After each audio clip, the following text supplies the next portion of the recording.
نعمتوں کے جو عام ہیں، اے فرزند توقع آیات محکمات، اے فرزند یاسین و زاریات، اے فرزند طور عادیات، اے فرزند اس کے جس کا مقام دنا وتدلہ وکعب قوسین و ادنیٰ ہے، وہ قریب ہے خدا علی الاعلیٰ کے بہت ہی قریب۔ کاش مجھے علم ہوتا کہ کہاں کب قرار ملے گا دلوں کو آپ کے ظہور سے، بلکہ یہ کہ آپ کی سرزمین پر مقیم ہیں۔ آپ کا قیام تحت صرا میں یا رضا میں یا کسی اور جگہ پر یا سیچوا میں گرا ہے یا مجھ پر کہ میں دیکھوں تمام مخلوق کو، لیکن آپ کو نہ دیکھ نہ سن سکوں آپ کی آواز نہ سرگوشی۔ یہ امر بھی شاق ہے مجھ پر کہ مجھے گھیرے ہوئے ہوں مصائب اور بلائیں آپ کی غیبت، نہ پہنچ سکے آپ تک میرا چیخنا چلانا نہ شکایت۔ میری جان کی قسم آپ وہ غائب ہیں جس سے ہمارا وجود خالی نہ کی۔ میری جان کی قسم آپ بچھڑے ہوئے ضرور ہیں مگر ہرگز ہم سے جدا نہ کی۔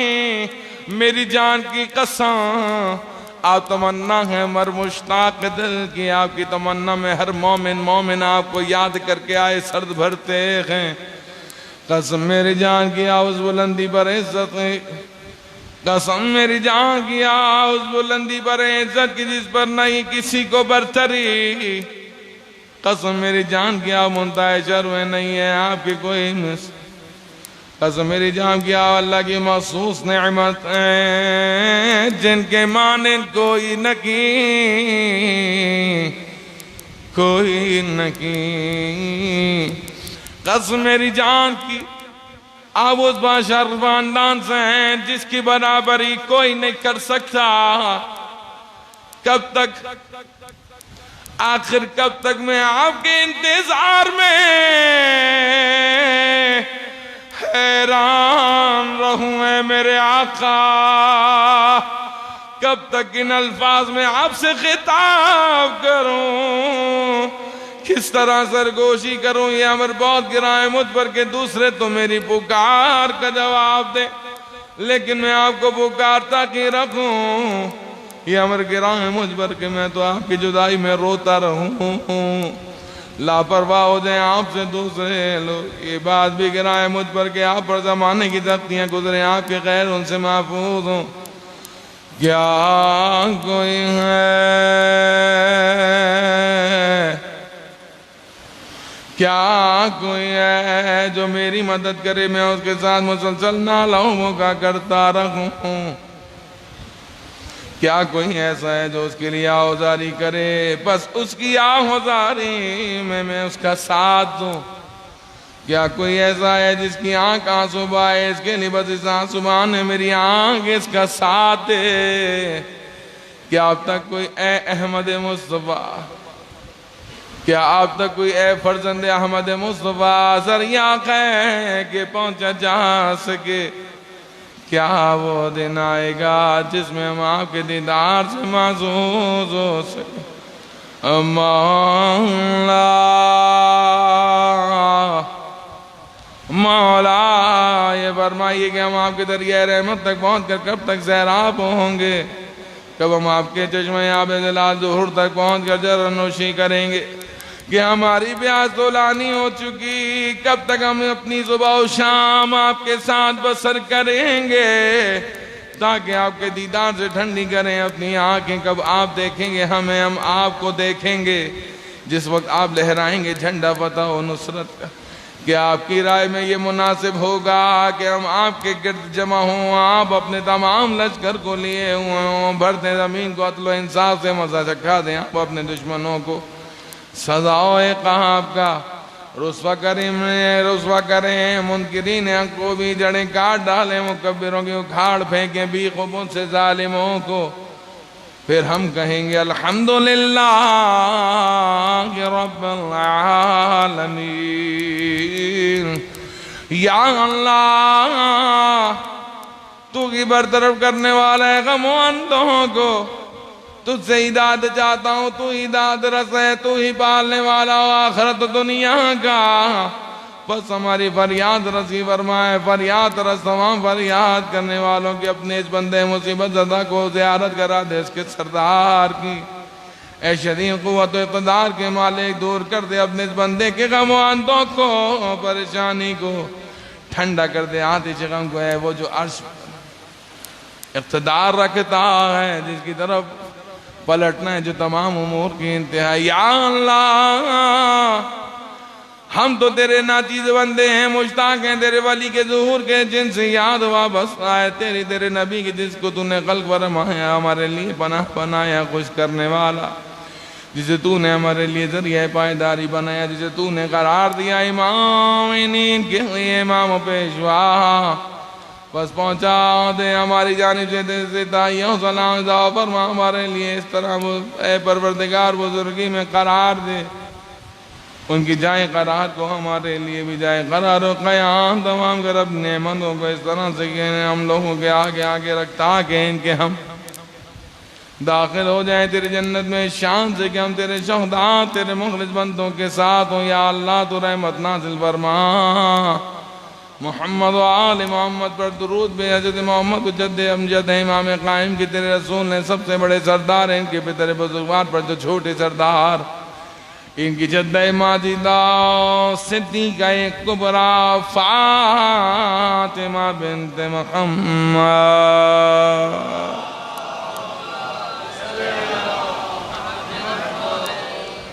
ان کے اوپر جن کو تو نے منتخب فرمایا، ان کے آباء کرام میں سے جو خوبی والے ہیں، خود ان پر بھی افضل کامل ترین محکم ترین دائمین بہت زیادہ وافر ایسا درود جو تو نے بھیجا ہو کسی اپنے منتخب چنے ہوئے بندے پر، اپنے بندوں میں سے درود بھیجو حضرت پر، ایسا درود جس کا شمار ممکن نہ ہو، بے انتہا ہو، جس کی مقدار بے پایاں ہو، جس کی مدت یا اللہ تو قائم کر، ان کے ذریعے سے حق کو مٹا دے، ان کے ذریعے سے باطل کو رہنمائی فرما،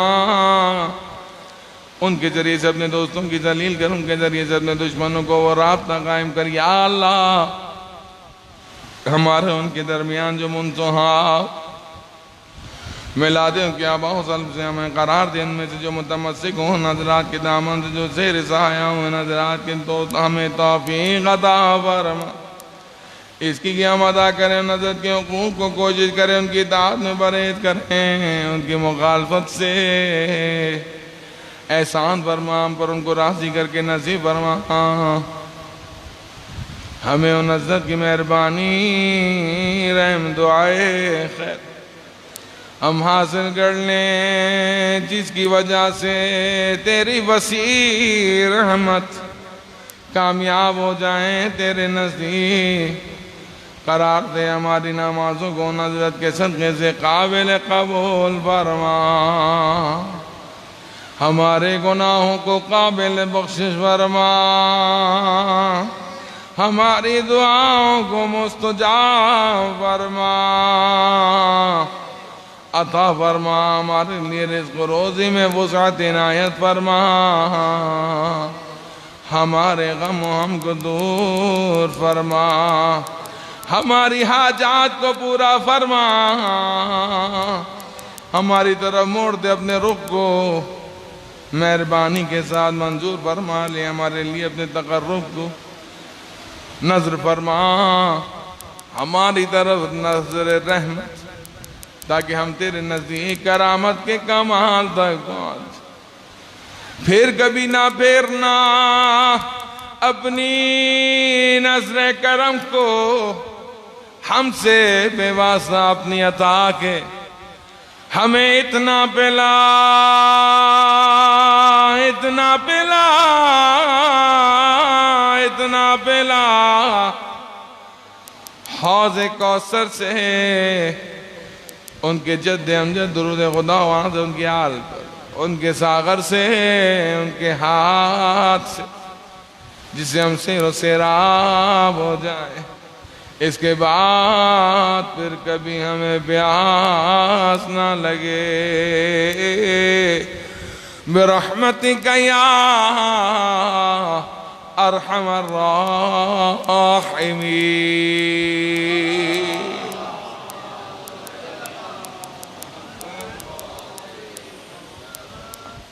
آپ تمام حاضرین و سامعین سے ملتمس ایک مرتبہ سورہ الحمد اور 3 مرتبہ سورہ اخلاص کی تلاوت فرما دیجیے. جملہ الرحمن الرحیم.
ہیلو.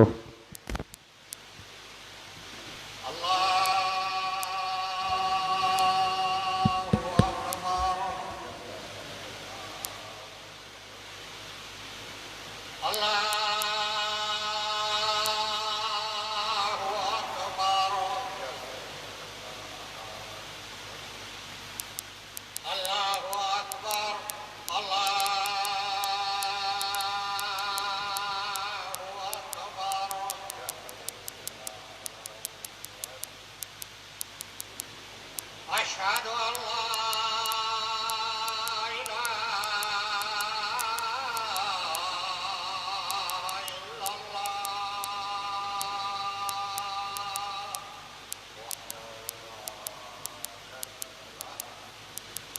أشهد أن لا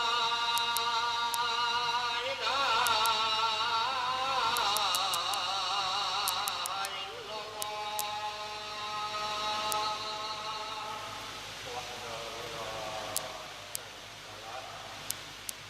أشهد أن محمدًا رسول الله.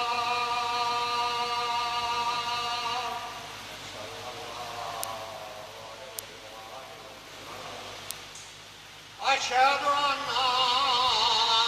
محمدًا رسول الله.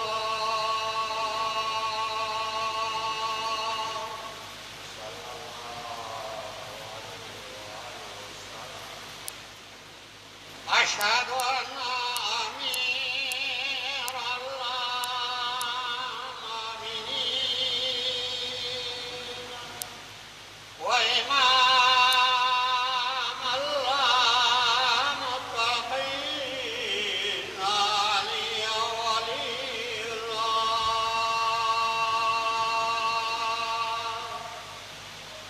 وسيا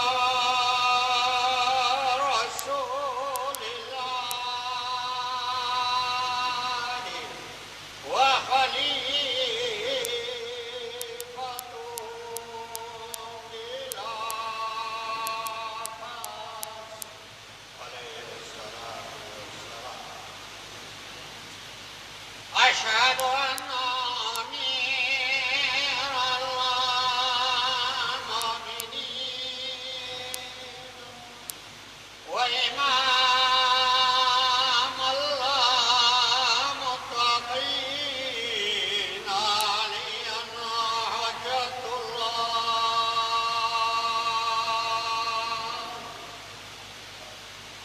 وسيا رسول الله وخليفته بالعباس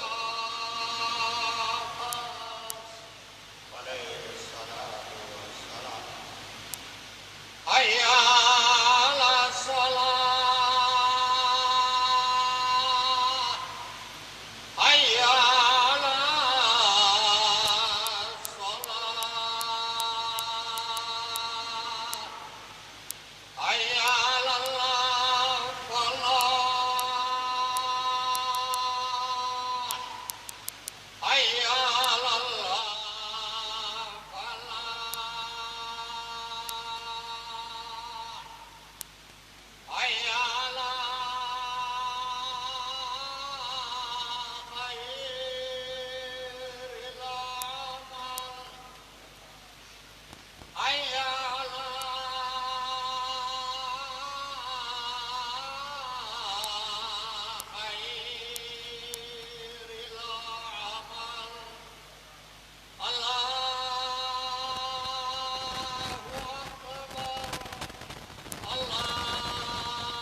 یا قبر نبی کا محمد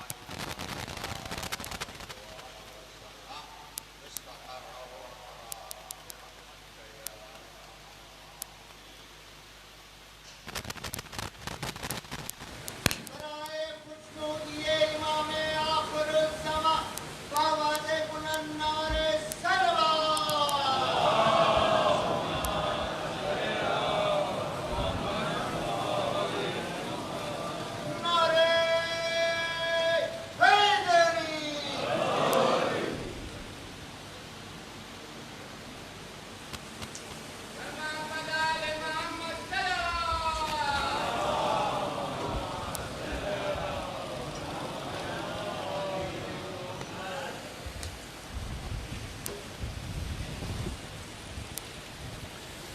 لا حول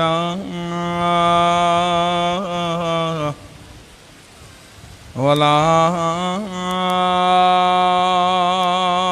قوة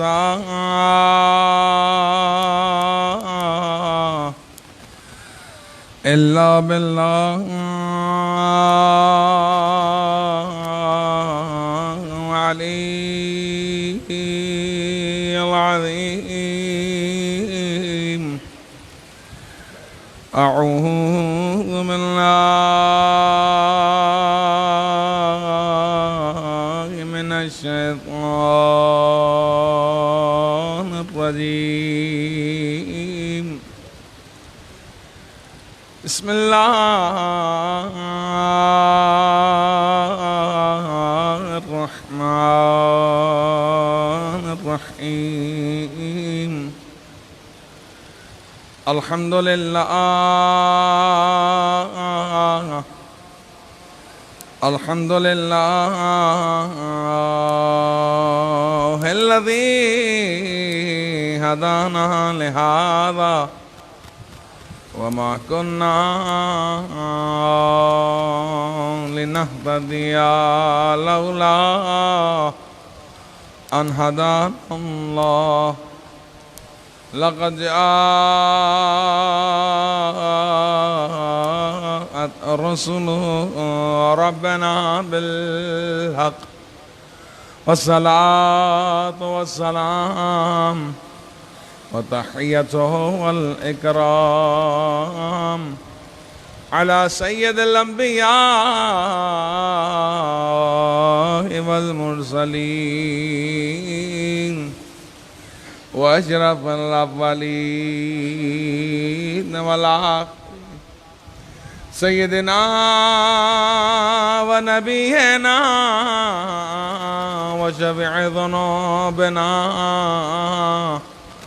وطبيب قلوبنا مولانا ومقتدانا بالقاسم محمد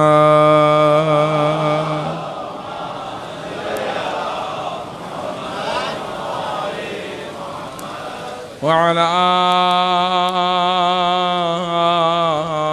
أهل بيته الطيبين الطاهرين المعصومين المسلومين ولعنة الدائمة على أعدائهم أجمعين من الآن إلى قيام يوم الدين أما بعد وقد قال الله